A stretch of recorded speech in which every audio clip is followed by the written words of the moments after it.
I bought my first Mindray, I think some 20 years back, and the machine refused to get spoiled.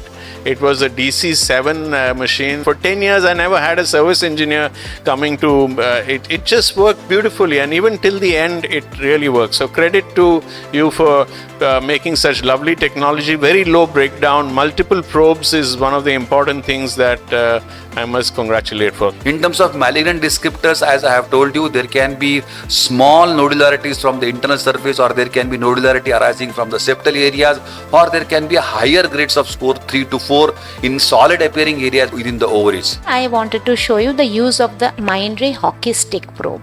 You know that when you have a tongue lesion, you can put your intraoral hockey stick probe. And this TNM staging of tongue malignancies depends upon the diameter of the node and the depth of invasion. In this case, the depth of invasion was 3.9, as you can see here. You can see the vascularity. This is a tongue lesion in the posterior aspect of the tongue. This 20 megahertz probe which we saw on the machine is an ultimate magic probe.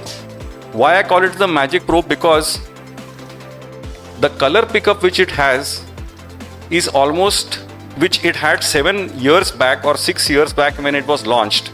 So this was the basic core color pickup of this probe is very good, and what you see here is early synovial thickening of the flexor sheath and the joint. Mindray has now come up with this new technique which is called as HRI plus. So instead of just relying on the B mode, it is gathering the actual data which is coming off the system, the raw data, to give you a HRI which is relatively more reliable.